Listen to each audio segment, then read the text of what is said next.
Friends, welcome to our today's session. Let us continue our discussion on the topic profit and gains of business and profession. Uh, in our previous session, we are in fact discussing about section 28, which was the charging section under this head.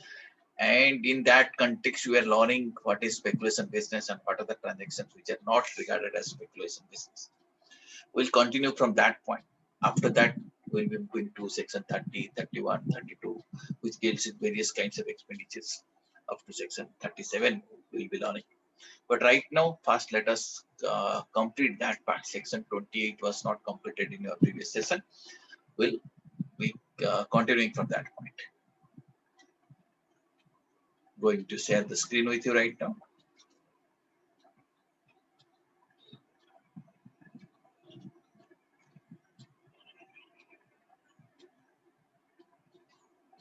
Yeah, in the previous class, I had explained you that section 28 defines what are the kinds of or in fact it explains what are the kinds of incomes which are included under this head PGBP. One is income from business or profession. Second is any compensation or other payments received in these circumstances in this situation. Then if some services are rendered, some specific services are rendered to the members of trade, professional or business association, that will also be included as income under this section, under this head. Incentives received in various types of incentives which are received in export businesses, they also form a part of your PGBP, profit and gains of business or profession. Value of any benefit or perquisites which is arising through business connection, arising to the business, that is also taxable under the head PGBP. Then any sum due or received by partner of the firm, be it interest, salary, bonus, commission, remuneration, all of them shall be regarded as profit and gains of business and profession. This we have understood with the help of an example. Then sum received or receivable for not carrying out any activity, for not sharing know-how, patent, copyright, trademark, license, franchise, business rights, or commercial right, all of them forms a part of income under the head profit and gains of business and profession. Some received under key man insurance policy, fair market value of inventory on conversion into capital asset, and some received when a capital asset which was, uh, let us say, which was eligible under section 35 AD was demolished, destroyed, discarded, or transferred. So that also forms a part of income under the head PGBP. This is what we have discussed. And we have also understood what is speculation business. And the concept here is that the speculation business should be given a separate and distinct treatment. That business profit, that business losses has to be kept separately, because they cannot be, those losses and cannot be set off against non-speculation businesses. Okay, they can be carried forward to the next year and can be set off in subsequent years against some other speculation business. What is the meaning of speculation business we have discussed in the previous class? But however, what we are discussing in the previous class is that in these four types of transactions, which you are seeing in the slide, these transactions are not going to be regarded as speculative transactions. For example, hedging contract in respect of raw materials and merchandise. Let us say some trader is having some raw material or some amount of merchandise, and in order to protect the price fluctuation, he's hedging the price fluctuation. He's hedging the risk associated with the price fluctuation by taking a future contract or option contract. The intention is to hedge the price fluctuation risk. That type of transaction shall not be regarded as speculation transaction. Second thing is that hedging contract in respect of stocks and shares. These contracts, a contract in respect of stocks and shares entered into by the dealer or investor to have a guard against the loss of holding of stocks and shares through price fluctuation. This is also a hedging contract. Stocks and shares prices fluctuate, and in order to hedge that price fluctuation risk, if some investor or trader has taken some kind of derivative contract, then those will be regarded as a hedging contract. Consequently, they will not be treated as a speculation transaction. Then forward contracts, which are entered into by members of forward market or stock exchange to guard against the losses which may arise in the business. That is also not going to be regarded as speculative transaction. Similarly, trading in derivatives and eligible transactions in respect of uh, uh, trading in derivatives in a recognized stock exchange shall not be regarded as a speculation transaction. So these are the four things we have seen which are not to be regarded as speculation transaction. All other now we have understood the complete meaning of speculation transaction, which we have discussed in the previous class anyway. Just I will say you once again. Means a transaction in which the contract to purchase or sales of any commodity, including stocks, shares, is periodically or ultimately settled otherwise than actual delivery or transfer of the commodity or goods. That means actually the underlying asset is not going to be transferred, but contracts can be settled between two parties through cash flow. Right. So this example we had discussed in our previous class. So with this, we have understood the what are the kinds of incomes which are to be included under the head PGBP, and we have also understood the speculation transaction needs to be kept separate. Now, friends, having understood section 28, now we'll move to the next section, which is section 29. Friends, 29 section talks about computation, how profit and gains of business and profession will be computed. Right. So this is the content of the section, but I would like to take you to the income tax department's website and show you how 29 section looks like. Then we'll come here. Then give me a minute for that.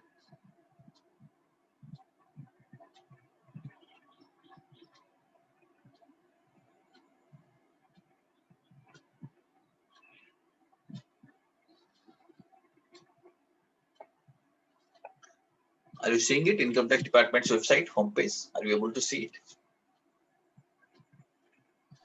Yes, sir. So you can visit there, incometaxindia.gov.in. This is the homepage. So we are looking for section 29 of Income Tax Act. Here you see there is a link about acts. I'm going there right now. And you see this is Income Tax Act 1961. Section 28 you had already seen, which talks about these various items which are included under that PGBP. Now, friends, you see section wise, we can search. Let us look for section 29. If I click here, I can find out what is section 29. Then I'll, after seeing that, I will show you section in the slides. I will be able to show you. Now you see. Can you read what is written here? Section 29.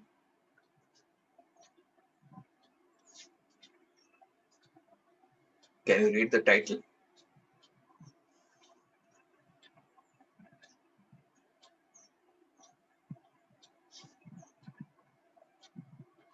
You see, the title is Income from Profits and Gains of Business or Profession. How computed? So it talks about how this income will be computed. Now you can have a look. Now you see, very simple section.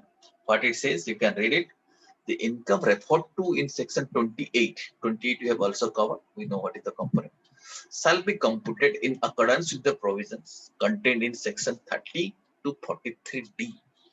That means by using these sections, provisions which are contained in these sections, section 30 to 48D, 30, 31, 32, 30, like this, all the sections we have to take into consideration, we'll be able to compute the income which is chargeable under this. Okay. Now, friends, I will be showing you slides. What is the meaning of this thing, the meaning of this one particular line.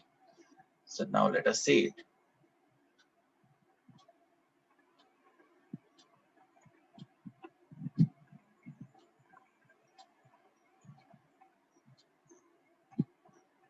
Yeah,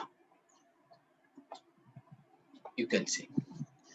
So according to this section, that is section 29, profit and gains of any business or profession are to be computed in accordance with the provisions contained in section 32, section 23D. That means we need to learn all these sections. Okay, let us see what is the structure, how it is arranged.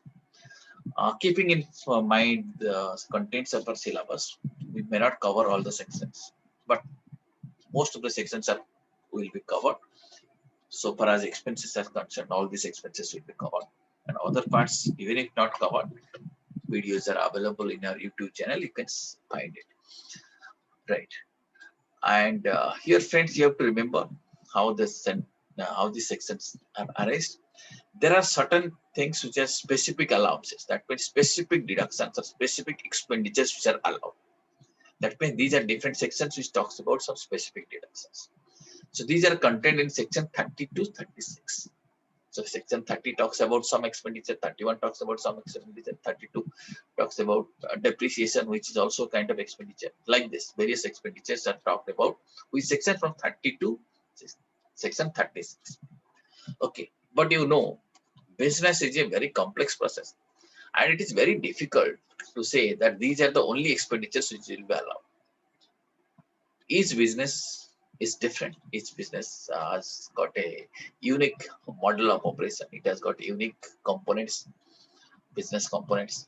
So it is very difficult to define. Therefore, there is one more section which is called as the residuary section. That means items which are not specifically covered under section 30 to 37, 30 to 36 can be covered in section 37. Right? So if item is specifically covered in section 30 to 36, fine. You can claim that expenditure as per provisions of this section.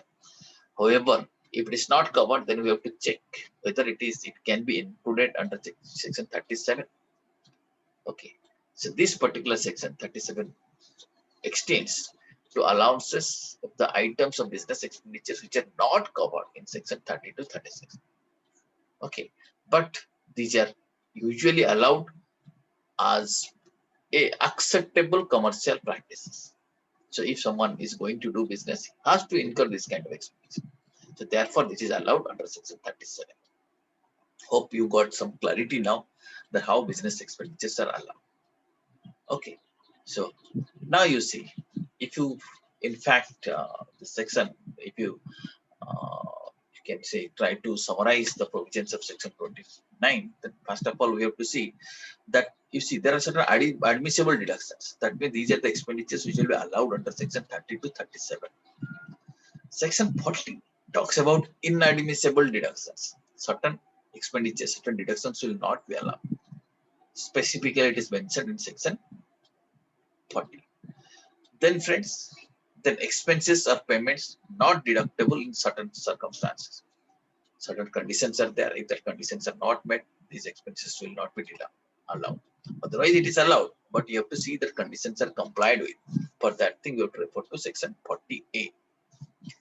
Then, friends, profits chargeable to tax. These aspects are dealt with section 41.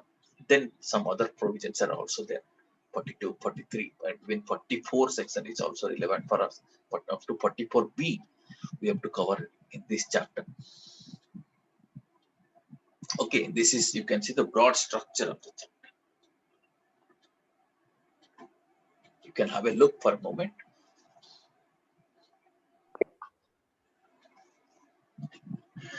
In the meantime, if you are having any query regarding understanding these basics, you can feel free to ask. But now, as you have understood, if you want to learn the expenditure part, first of all, we have to see this section 30 to 37. Now, let me start with section 30 first. Okay. So that means I'm coming to this part, admissible deductions, which are dealt with section 30 to section 37. Okay.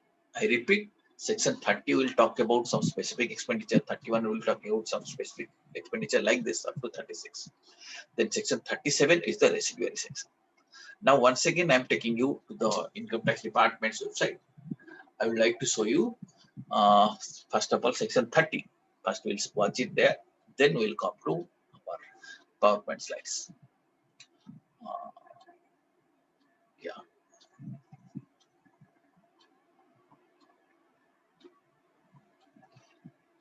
Section 29 you had already seen earlier. Now you see, I'm planning to show you section 30.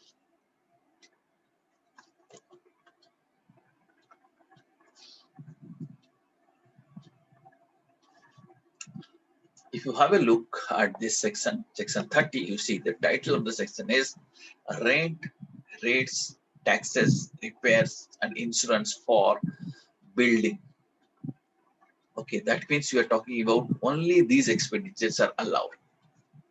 But these expenditures for building, that means this section is not talking about the machine rent or machine repair or furniture repair or machine insurance. These are not covered. Here, this section is talking about only building. That we have to keep it in mind. Let me click here to see the details of the section. If I click here, you see this is also a small section. It talks about like this. In respect of rent, rate, taxes, repairs, insurance for premises, used for business, used for purpose of business or profession, the following deductions shall be allowed. Like this, if it's a rent, then rent. If it's a tenant, then rent is allowed. Otherwise, repairs expenditures are allowed. And you see there is explanation to the section also. Okay, this explanation says only current repairs are allowed, capital expenditures are not allowed. Okay, so we'll be learning the detail of these provisions through our slides. Now I am sharing the relevant slide with you.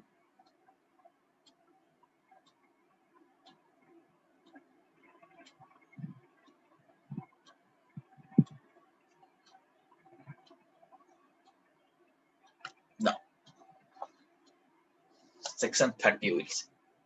It allows, this particular section allows deduction in respect of rent, rate, taxes, repairs, insurances of buildings which are used by the assessee for his own business and profession.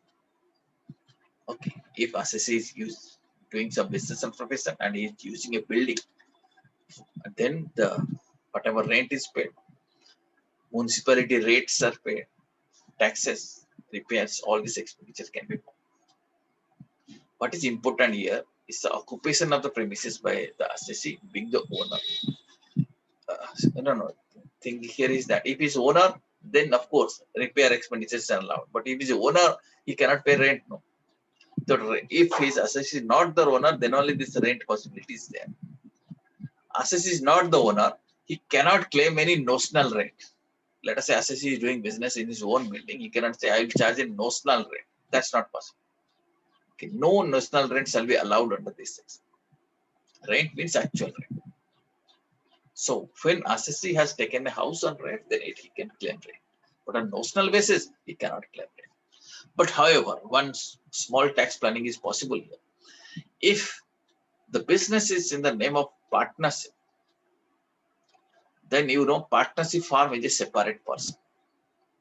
From income tax point of view, partnership firm and the partners are different persons. They have different permanent account number they have. They are different assessees and different persons. Okay, from income tax point of view.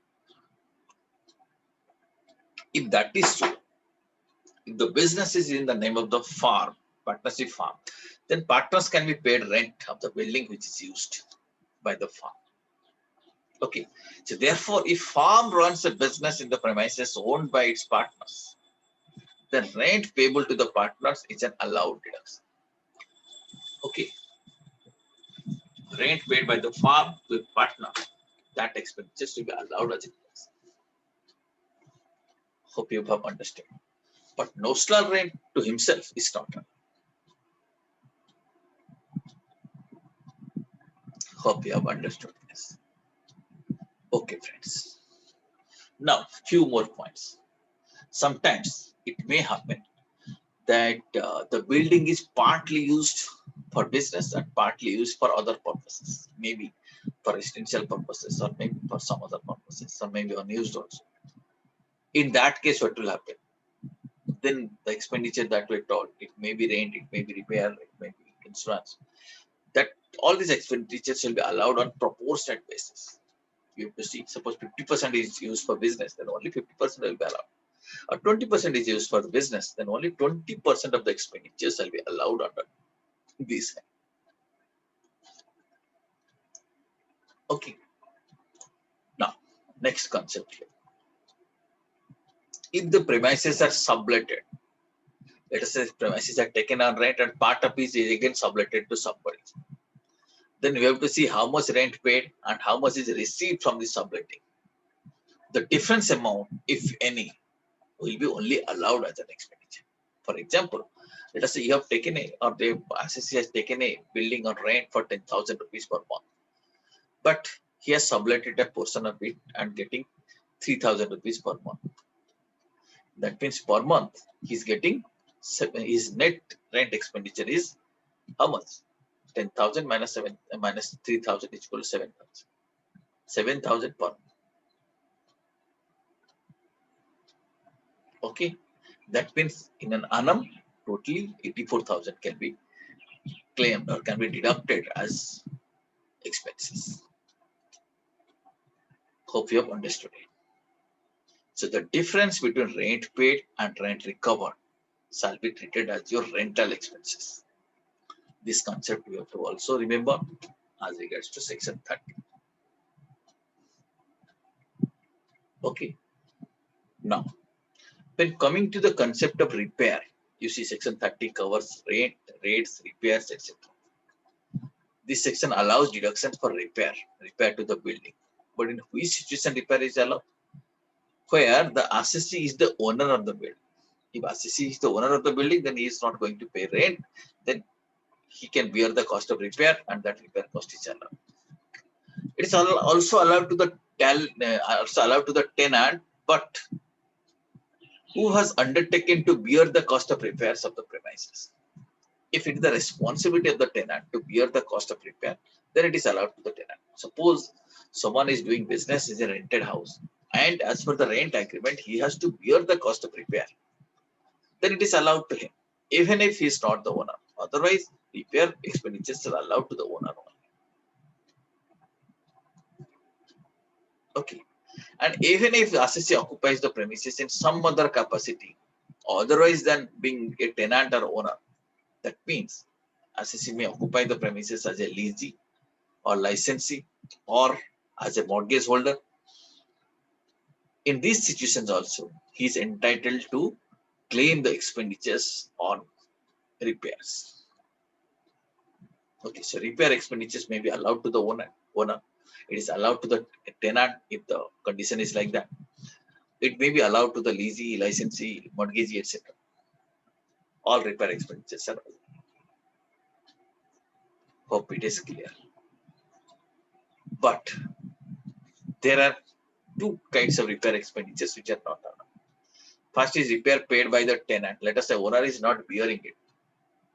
Owner is supposed to bear. Owner is not bearing, then he cannot claim it. Okay. So if that means the actual cost of repair has to be allowed as a deduction. Okay. So second thing is that which is not allowed is the repair expenditure is of capital nature. That means it's a major repair. It increases the usability, or it increases the value of the asset. Then it's not a repair. We are incurring a capital expenditure. So any repair expenditure which is actually in nature of capital expenditure is not be allowed as deduction under this head. Hope the concept is clear. That means actual cost of repair will be borne, but repair should not include any capital expenditure.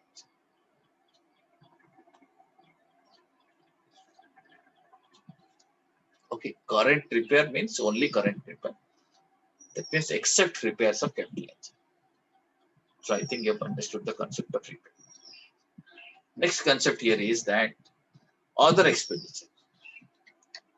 In addition to this rent, repair, etc., other expenditure like municipality taxes, insurances, etc., cesses, or sometimes municipality collect cess, rates. So all these things which are levied by government or by some appropriate authority, those items are also allowed as tax under section 30. This is the major expenditures which are specifically allowed under section 30. Okay, and you see all these expenditures which are talking about in section 30 relates to building. Okay. Now, friends, having covered section 30, that means rent, repair, repair maintenance, insurance, etc. of section 30, etc. for a building. Now let us move to the next section. Now, next section is 31. So let me share the screen with you. Let me share the appropriate provision. Section 30 we had already seen.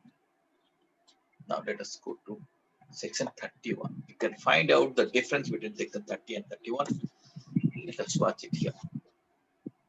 Now you see, if you look at section 31, if you read the title, it talks about repair and maintenance, repair and insurance of machinery, plant and furniture.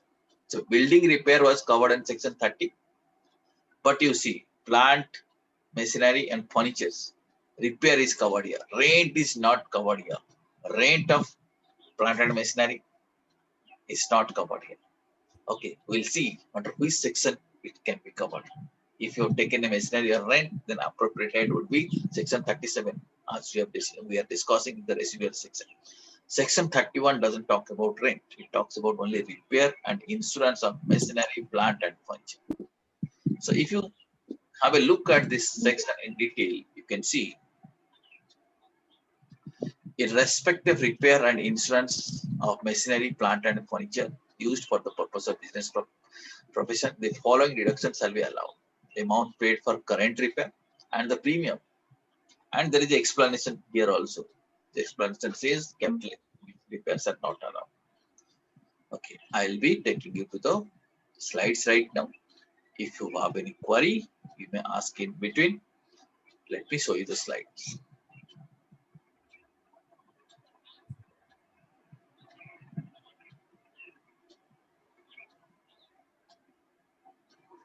Now, friends, please watch section 31.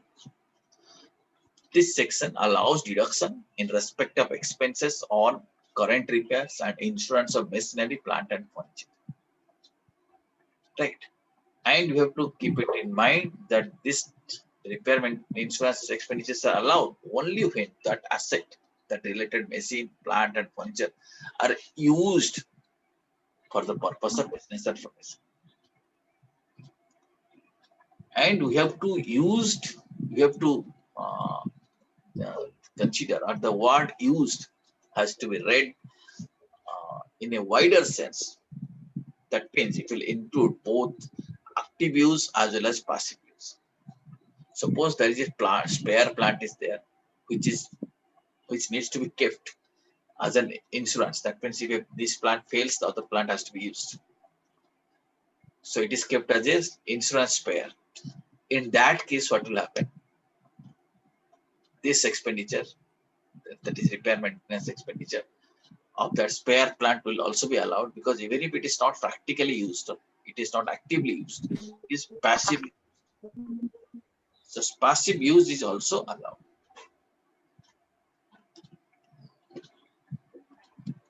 Okay.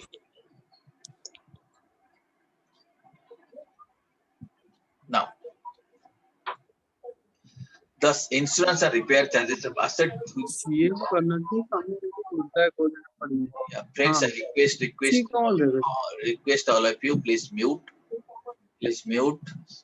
Okay, Chandra Datta, please mute yourself. Yeah.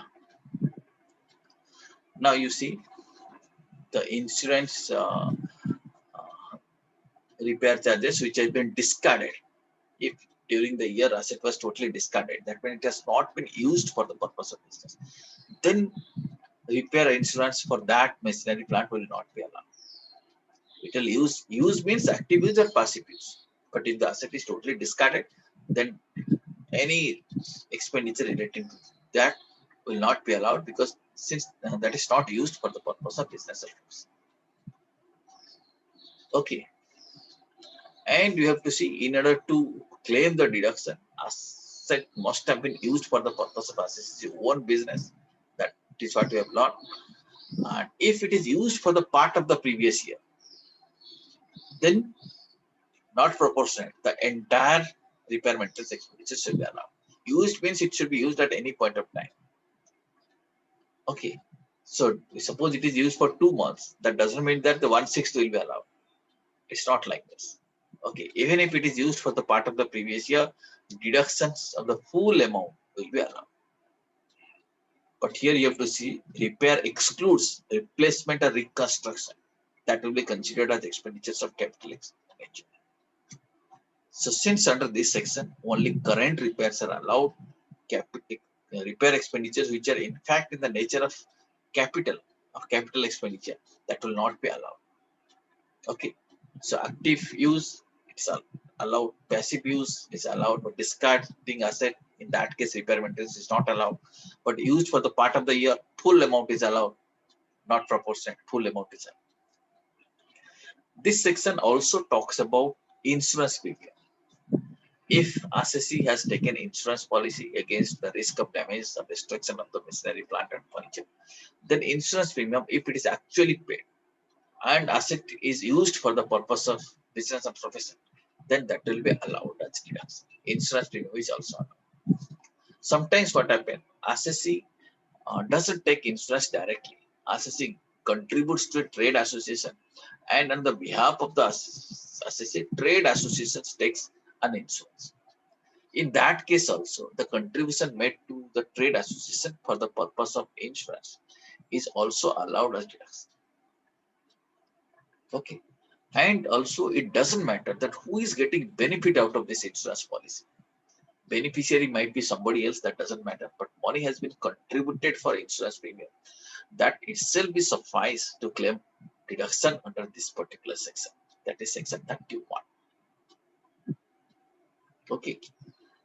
The last concept as regards to section 31 is that which you already know, that current repairs are only allowed, expenditures of capital expenditures not allowed. Okay. All repair maintenance expenditure other than capital expenditures are allowed under this section. Friends, we covered two provisions now, or in fact three things, section 29, 30 and 31. So two types of expenditures we have already covered. Next section will be section 32, which will be dealing with depreciation. Okay, depreciation will be very briefly, we'll be covering that topic. If you want in detail, there is a series of videos available on depreciation and tax planning in our channel. You can refer to that. But here we'll be covering very briefly. After that, we'll be covering, once depreciation is over, then we'll move to some other expenditures which are allowed under this chapter. Today, we are closing our session now. Thank you very, very much. We'll catch up in some other time. Thanks a lot.